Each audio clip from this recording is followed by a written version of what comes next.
Travailler à Bruxelles ne fait pas rêver tout le monde, en dépit de salaires vraiment très élevés. Ils vont de 2 600 à 18 000 euros, la moyenne se situant autour de 7 000 euros, c'est dire.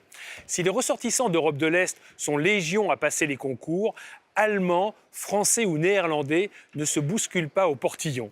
Et souvent, après une première expérience dans les bureaux bruxellois, les plus ambitieux et les plus intelligents préfèrent s'enfuir de cet univers devenu au fil du temps l'incarnation d'une bureaucratie kafkaïenne et donc sans âme. Ce n'est pas qu'il n'y ait pas des eurocrates compétents, loin de là. Mais l'administration européenne a été brisée façon Pulse au lendemain de la démission de la commission Santer par l'italien Romano Prodi, président de la commission entre 1999 et 2004, et son commissaire chargé d'administration, le britannique Neil Kinnock.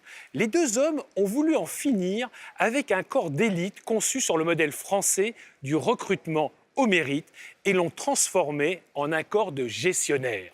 Depuis 2004, fini les concours où l'on testait les connaissances des candidats eurocrates. Désormais, c'est une loterie hallucinante de tests de quotient intellectuel et émotionnel et de jugement situationnel. Ne me demandez pas de quoi il s'agit. Nul besoin d'être un spécialiste des questions européennes ou d'avoir le moindre engagement européen pour devenir fonctionnaire.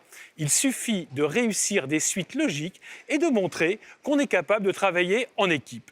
Cela ne veut pas dire que dans le tas, on ne recrute pas des gens compétents, mais tous les fonctionnaires recrutés avant 2004 reconnaissent qu'ils seraient parfaitement incapables de réussir les concours actuels.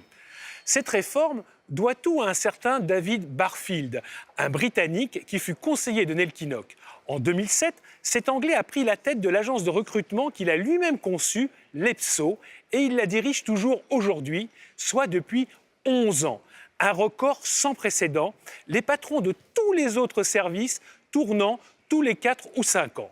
Il aura ainsi pu mener à son terme son entreprise de déconstruction de la fonction publique européenne. Aujourd'hui, un bon fonctionnaire est un gestionnaire, pas un concepteur. Et l'on s'étonne que la Commission ne comprenne pas grand-chose au monde réel.